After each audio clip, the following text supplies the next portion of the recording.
네, 오늘 말씀은 사무엘상 3장 1절부터 3절 말씀입니다. 모두들 찾았을 거라 생각하고 교독하겠습니다. 저부터 하겠습니다. 아이 사무엘이 엘리 앞에서 여호와를 섬길 때에는 여호와의 말씀이 희귀하여 이상이 흔히 보이지 않았더라. 엘리는 눈이 점점 어두워져서 잘 보이지 못하는 그때에 그가 자기 처소에 누웠고. 같이 읽겠습니다.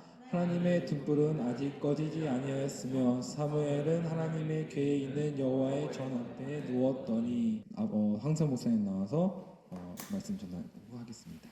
네, 오늘 말씀의 제목은 패스오버입니다. 6월절을 패스오버라고 합니다. 왜 패스오버라고 하시는지 아시죠?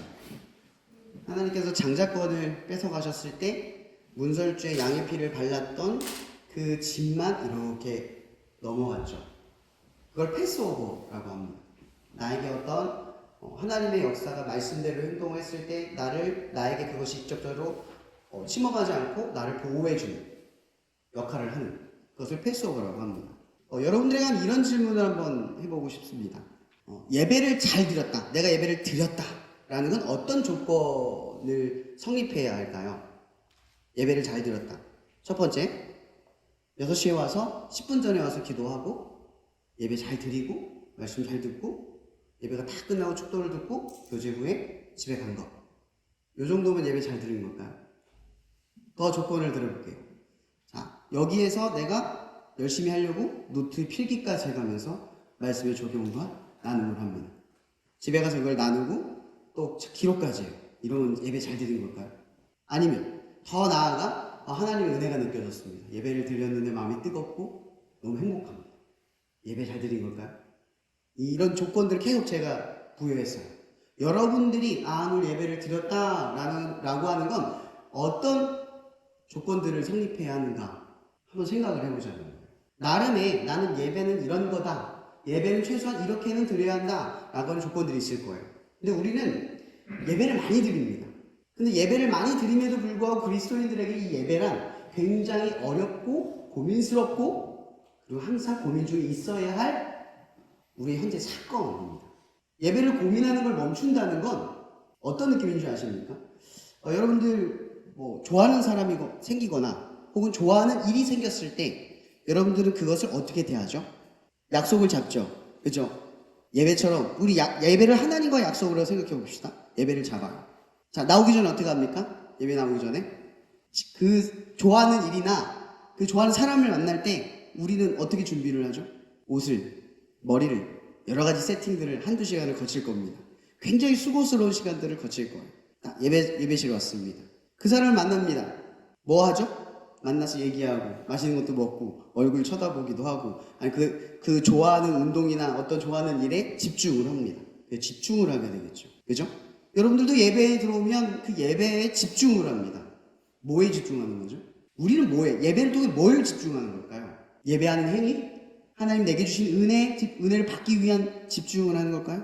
포인트는 이겁니다. 이런 예배, 하나님, 모든 건 관계예요, 관계. 예배를 통해서 우리는 관계를 성립하고 그 관계 안에 들어가는 거죠. 그 친밀함에 들어가는 거고 그 실체를 경험하는 겁니다. 제가 쉽게 요약하면 이렇게 말씀드릴게요. 예배란 하나님을 만나기 위해서 오는 것입니다. 여러분 어떤 좋아하는 일이나 어떤 좋아하는 사람을 만날 때 그 사람을 만났다라고 하는 건 그냥 얼굴 보고 인사하고 가면 만났다라는 개념을 갖지 않죠. 만났다라는 게 뭐예요? 마음을 소통하고 정보를 나누고 그 사람과 기분을 나누고 그죠? 그 일에 대한 기쁨을 나누는 그 모든 과정을 거쳐야만 우린 그 사람을 진짜 만났다라고 표현을 한다라는 거죠. 오늘 말씀으로 한번 돌아가 볼게요. 오늘 말씀이 어떤 시작점을 가지고 있느냐? 이렇게 말을 합니다. 사무엘이 엘리 앞에서 여호와를 섬길 때에는 요때입니다. 요때 실로에서 성막을 두르고 예배를 그곳에서 임시적으로 드렸을 때는 뭐가 없었냐? 말씀이 희귀하여 이상이 흔히 보이지 않았더라. 자, 이 얘기는 무슨 얘기냐면 말씀이 아예 역사하지 않은 것이 아니라 희귀했다라는 겁니다. 잘 나타나거나 일어나지 않았다라는 거죠. 왜 이런 현상이 일어나는지 사람들은 잘 모르고 있어요. 왜 그럴까? 원인은 아주 단순합니다. 여러분 성경에서 이 이후의 사건에서 사무엘이 하나님을 만나게 되죠. 하나님 음성을 듣게 돼요. 여호와의 성전에 있었을 때 하나님이 사무엘아 사무엘아 딱 해서 누구지? 뭐지? 이러고 있어요. 이 사무엘은 방법을 모르니까 사무엘은 아마 기도할 줄 몰랐던 것 같아요. 성막 안에선 지내는데 하나님에 대한 열망도 있고 마음도 있지만 누가 신앙적으로 이끌어주지 않은 거예요. 방법을 모르는 거죠. 기도가 뭔지 어떻게 해야 되는지조차 지식이 없었던 거예요. 그러니까 이런 결과가 나오는 거죠. 우리 같았으면 어떻게 했어요? 나 이름 딱 부르면 여러분 어떻게 반응하겠어요? 기도 아니까 네 하나님 저 여기 있습니다. 이렇게 반응을 했겠죠. 이 단순한 것조차도 반응을 할 수 없었다라는 거예요. 이 사무엘이 이 소리를 듣고 누구에게 가죠? 엘리야 앞에 갑니다. 물어봐요. 제가 이런 일이 있었는데 하나님이 나에게 응답하셨어요. 응답이 아니죠. 하나님 날 부르셨어요. 어떻게 해야 돼요? 이 당연한 일조차도 해석할 수 없는 이런 상황이 벌어진 거죠. 왜냐? 딱 이런 겁니다. 이 당시 제사장들, 그러니까 앞에서 예배를 집전하는 사람들을 따라는 가되 이 따라가려고 하는 이 제사장들, 이 역할을 하는 사람들이 각 사람들에게 하나님을 만나는 어떤 소통의 방식들을 잘 가르쳐주지 않았다는 거예요. 방법이 있음에도 불구하고 어떻게 다가가는지조차 몰랐다는 겁니다. 그래서 희귀했다는 거예요. 아무도 방법을 몰랐다는 거예요. 엘리는 알고 있었어요. 성경에 엘리는 알고 있었어요. 참 신기한 게 뭔지 아십니까? 엘리는 하나님 앞에 응답을 여러 번 들어요. 왜 듣죠? 홈니와 비느하스 그 아들이 하나님 앞에 예배를 드리는 행동에 어떤 잘못들을 계속 저질렀거든요. 하나님이 계속 지적해요. 엘리를 얼마나 사랑했는지 그걸 지적하세요. 말씀을 하세요. 갑자기 그 아들이 죽고 엘리가 갑자기 죽는 이후의 사건이 벌어지기 전에 하나님은 엘리에게 계속 말씀을 하셨어요. 그리고 엘리는 듣고 있었죠. 이 얘기는 엘리는 기도할 줄 알았다는 거예요. 하나님을 직접 대면하고 그의 음성을 들을 줄 알았다는 거죠. 근데 문제는 이거예요. 오늘 말씀 본문에 아이 사무엘이 엘리 앞에서 여호와를 섬길 때에는, 그러니까 이때에는 엘리가 하나님의 말씀을 듣지 않고 살아가고 있다는 거예요. 기도를 할 수 있는데, 기도를 할 줄 아는데 하나님의 음성을 전혀 듣지 않는 삶을 그냥 살아가고 있었다라는 거예요. 그러던 중에 누구에게 응답이 갔냐? 기도도 할 줄, 제대로 신앙적인 행동을 할 줄 몰랐던 사무엘에게, 그 어린아이 사무엘에게 찾아갔다는 거예요, 하나님. 왜냐는 거죠. 제가 아까 첫 번째 여러분들에게 던진 질문입니다. 예배란 하나님을 만나는 곳입니다. 아멘? 그러면 예배란 하나님을 만나야만 하는 곳입니다. 아멘? 근데 우리는 예배적 행위에 만족하고 넘어간다는 거죠. 여러분, 사무엘이 왜 하나님의 전에 있었죠? 왜 거기 누워 있었을까요? 집이 거기라서요? 아니요. 전혀 아닙니다. 출애굽기 33장 9절 11절에 보면 9절에서 11절에 보면 11절 말미에 이런 말이 있어요. 눈의 아들 젊은 수종자 여호수아는 회막을 떠나지 아니하노라. 이때가 어느 때냐면 모세가 하나님의 말씀을 백성들에게 대언하고 회막에서 예배를 드릴 때예요. 근데 여호수아가 회막을 떠나지 않고 예배를 드렸대요. 모세조차도 떠난 그 자리에서. 왜냐는 거죠. 왜? 여호수아가 왜 거기 남아있었을까요? 적어도 예배의 목적을 알고 있었던 거죠. 예배를 드리고 가는 게 목적이 아니라 하나님을 만나고 가야겠다라는 목적을 지녔다라는 거예요. 여러분, 저는 이런 생각을 해봐요. 12명의 정탐꾼 중에 단 2명이 말씀으로 그 약속의 땅을 주시겠다는 하나님의 약속을 봐요. 왜 2명만 봤을까요? 60만 명이 넘는 장정이 있었고 이걸 배로 불리면 200만 명이 넘는 사람들 중에 단 2명이 회막 안에서 끝까지 남아 하나님을 만나기를 갈망했다는 거예요. 신앙적으로 살다라는 건요, 여러분 사랑이 쉬워요? 사랑이 쉽겠죠. 좋아하는 사람 만나면 사랑이 쉬워져요. 근데 그 좋아하는 사람이 미워지기 시작하면, 그 좋아했던 마음이 변심하기 시작하면 사랑이 쉬워지나요? 어려워져요. 그럼 우리는 사랑을 포기하고 그 사람을 원수 삼기로 마음 먹는 게 정당하고 옳은가요? 그렇게 하면 친구 사귈 사람 아무도 없어요. 혼자 외롭게 살아야 돼요. 그죠? 그 방법이 옳지 않아요. 그럼 우리는 사랑하기 시작한 그때로부터 사랑하는 것을 지키고 나아가는 것까지 가려면 우리의 힘으로 안 된다는 걸 인정해야 한다는 거죠. 예배란 하나님을 만나는 곳입니다. 그런데 하나님은 우리가 만나자고 해서 만나는 그런 분이 아니라는 거죠. 하나님은 우리를 만나주시는 거지 내가 하나님을 만나는 게 아니기 때문이죠. 예배라는 것을 우리가 이 안에 들어와서 약속을 정하고 하나님과 만나겠다 하고 만나면 만나지는 게 아니라 하나님이 만나주셔야 예배가 성립이 된다는 겁니다. 근데 이거죠. 회막을 떠나지 않았다는 게 어떤 뜻입니까? 하나님의 마음에 들 때까지 했다는 겁니다. 그분을 만나기까지 내가 시도하기를 멈추지 않았다는 거죠. 방식도 모르고 길도 모르고 그분의 마음도 모르고 뭘 원하는지는 모르는데 그분을 만나기 위해 내 마음과 내 방식과 내 행동이 고군분투했다는 거예요. 여러분 오늘 여호수아에 제가 잠깐 인용했죠. 떠나지 않았다. 이게 한 번뿐이었을까요? 예배가 늘 이런 태도를 지녔다는 거예요. 이 사람. 여호수아는 늘 하나님을 만나기까지 예배를 드리고 돌아갔다는 거예요. 근데 우리는 하나님을 만나고 돌아가는 게 아니라 하나님을 만났다 생각하고 돌아간다. 예배의 노력이 없어요. 하나님을 마음에 들기 위한 노력이 없어요. 그분을 만나기 위한 고군분투와 갈망함과 분투함이 사라졌어요. 예배가 너무 많아져서 그런가요? 여러분 사랑하는 연인을 매일 만나면 매일 그렇게 소홀해지나요? 내가 좋아하는 일을 집중할 때 그 좋아하는 일을 매일 하면 더 싫어지나요? 자주 하면? 더 좋아져요. 근데 예배는 왜 그러죠? 더 드릴수록 우리는 향상되어져야 되는데 더 드릴수록 우리는 나아져야 하는데 우리는 자꾸 하나님을 만나지 않고 돌아간다는 거죠. 그 좋은 하나님을 경험하지 않고 돌아간다. 그래서 우리는 자신 있게 예배가 좋다라고 말하는 게 아니에요. 저는 가끔씩 교회에서 이런 분을 만나면 마음이 찢어져요. 첫 번째, 잠이 안 오면 성육체이세요. 야, 너는 목사님 같다? 지루하다는 거죠. 말이 많다는 거예요. 설교하고 앉아있네. 떠들고 있다는 거예요. 그럼 이게 지금 무슨 얘기인지 아십니까?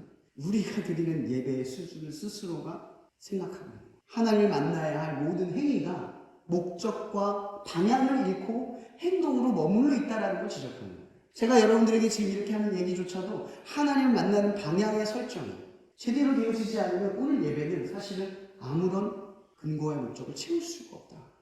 저는 오늘 두 가지 말씀 제가 여러분 말하고 싶은 이겁니다. 여러분 언제까지 예배합니까? 어떻게 예배해요? 제가 말하고 싶은 건요. 좀 그런 생각이 들어요. 하나님께서 출애굽을 시켜서 이 히브리 사람들 이스라엘을 끌어내셨잖아요. 근데 그렇게 많은 역사와 그들의 반목 속에서도 그를 지키고 언약의 약속을 수없이 반복하고 십계명도 주셨는데 근데 회막 끝까지 남아서 나를 만나겠다는 사람이 한 명이에요. 여러분도 한번 생각해 봅시다. 예수가 우리를 위해 죽기 위해 이 자리에 왔어요. 이 땅에 우리를 만나기 위해 죽으러 오셨어요. 그리고 우리를 함께하려고 목숨을 내놨어요. 근데 끝까지 남아서 그분을 만나겠다는 사람이 한 사람도 없으면 어떨까요? 우리가 10번을 드리든 한 번을 드리든 그 예배가 하나님을 만나는 자리임을 생각해요. 나 그분 만나지 않고서는 못 돌아가. 그게 우리 예배가 되어야 한다는 거죠. 많은 예배를 드린다고 우리가 경건해지는 게 아니라요. 예배를 대하는 우리들의 태도가 바뀌어야 경건해지는 거예요. 여러분 엘리가 예배하는 방식을 몰라서 하나님을 섬길 줄 몰라서 아니 헌신을 덜해서 지금 이렇게 되었습니다. 하나님을 만나는 것보다 예배적 미션을 하는 것이 익숙해져 버렸어요. 여러분 하나님을 사랑하는 절박한 사람들은 아마 예배를 드릴 때마다 하나님을 만나고 싶어서 지금 이 자리에 간절하고 서 있을 거예요. 근데 예배의 소중함을 잃어버린 사람들은 빨리 예배를 드리고 끝나고 집에 가야지, 쉬어야지. 나 오늘 하나님 위해서 살았네. 이런 만족감에 머물러 버릴 거예요. 그래 여러분 기억하십시오. 너희는 여호와를 찾을 만할 때 찾으라. 나의 멸망의 끝에서 한 예언자예요. 나 망한 이유는 그들이 죄악을 저질러서가 아니라 그렇게 찾으라고 외쳤는데 단 한 명도 하나님을 찾지 않았습니다. 망한 이유는 소돔과 고모라 이야기와 연결되어 있는 거예요. 의인 10명이 없어서 멸망한 거예요. 의인은 의롭게 살아서 의인이 아니라 성경에 말하면 의인이란 여호와를 찾는 자를 의인이라고 합니다. 하나님과 망하지 않게 우리가 회개합니다. 외치는 자들이 사라지고 끝까지 남아서 하나님을 부르짖고 자기 나라를 위해서 기도한 사람들이 사라지고 거짓된 문화와 잘못된 방향성을 보고 누가 아파하고 자살하고 힘들어하는 얼마 전에 그런 글이 올라왔어요. 지금 아무도 못하고 하나님 이번 수능 기간에 성적 때문에 자살하는 친구들이 없게 해주세요라는 말이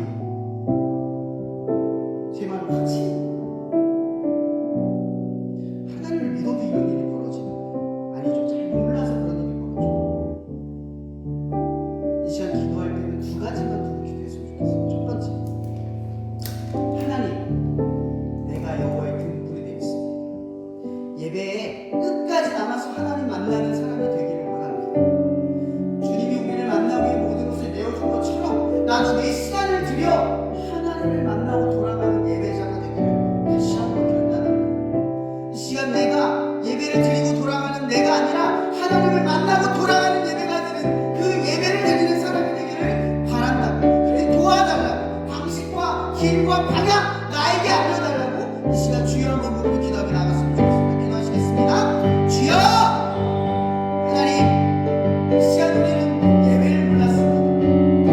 그렇게 삶에서 내가 좋아하고 원하는 것을 그렇게 갈망하며 내 삶에 열심을 두고 찾아가다만 나는 정작 나를 위해 이 땅에 사람의 몸을 입고 모든 것을 내어주신 예수 그리스도의 십자가 앞에 서서 우리를 향해 만나기 위해 간절하게 말했던 그 만남에 반응하지 못하고 그저 나는 은혜에 익숙해져버리고 믿는 것에 익숙해져버리고 예배드리는 소중함을 잃어버리고 끝까지 나와 하나님을 만난 자가 아니라 너무나 쉽게 예배자를 떠나버리고 하나님의 만남을 갈망하지도 않는 그런 예배자가 되었음을 회개합니다.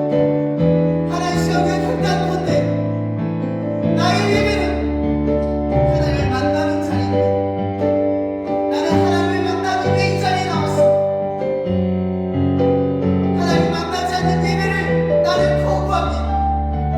하나님을 만나기 위해 이 예배 자리에 서서 주님을 만나고 외치고 말씀을 들을 때 기도와 찬양 가운데서도 나의 열심의 방향을 오로지 하나님을 만나고 돌아가겠다는 그 마음 하나로 이 자리에 섭니다. 순간순간마다 나를 얘기하고 주시옵소서.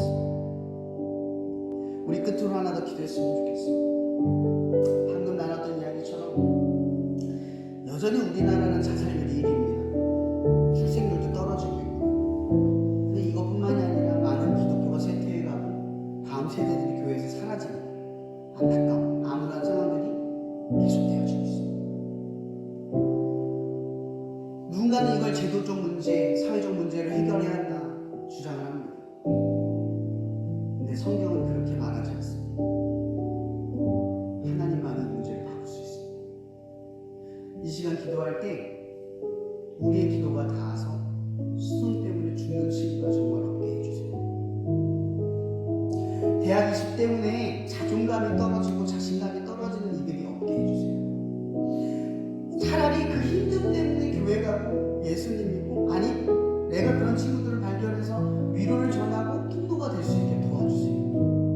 단 한 명의 생명도 꺼지지 않고 하나님의 품 안에 들어올 수 있게 해달라고 이 시간 우리 나같이 이 땅을 기도하고 나갔으면 기도하시겠습니다. 사랑의 주님, 우리는 할 수 있는 일이 없습니다. 그저 이 땅의 안타까움을 경험을 이 대한민국이 어찌하다 하나님의 도성의 모습을 잃어버리고 점점 쇠퇴해가는 그런 거에 땅 가운데 그러나 주님 온 교대가 멸망한 것처럼 주님 우리는 이 땅을 놔둘 수가 없습니다. 내가 끝까지 남아 주의 전을 지키겠사오니 내가 여호와의 등불이 되어 이 땅을 위해 기도하오니 더 이상 이 땅에 여호와의 등불이 꺼지지 않게 한 생명이 성격 때문에 입시 때문에 정말 인생의 보잘것없는 한순간 때문에 꺼지지 않는 일이 사라지지 않고 우리가 이 땅을 내주고 다음 세대가 여호와를 알고 여호와를 전하고 여호와를 증명하는 그 세대가 끝나지 않고 이 땅을 하나님의 도성 역사하는 나라로 사무엘과 같은 이들로 여호수아와 같은 이들로 여호와의 음악을 떠나지 않고 여호와의 전에서 잠을 자고 하나님의 능력을 구하며 준비될 수 있게 주님 도와주시옵소서. 이 대한민국 땅을 버리지 말아 주시옵소서. 하나님의 나라가 전 세계 열방으로 퍼지는 이 역사의 자리를 결코 잃어버리지 않게 도와주시옵소서. 이 자리를 지키며 예배하는 우리들 끝까지 남아 여호와의 등불을 꺼지지 않게 만드는 자들로 지켜주시옵소서. 하나님 감사합니다. 이 시간 우리 가운데 임재하여 주옵소서. 나는 하나님을 만나고 돌아갑니다. 하나님을 만나고 돌아간 우리들이 다시 한번 예배 자리에 섰을 때에도 다시 한번 하나님을 만나며 돌아가기를 분투할 것입니다. 하나님 또한 우리의 삶 가운데서도 여호와와 동행하며 그 분투하는 삶의 자리를 잃어버리지 않겠습니다. 주님, 당신과의 만남을 소홀히 여겼던 우리들의 죄를 용서하시고 날마다 긍휼한 가운데 하나님 앞에 설 수 있는 이 분투함을 깨우쳐 주시옵소서. 모든 것에 감사하며 살아계신 예수님의 이름으로 기도합니다. 아멘.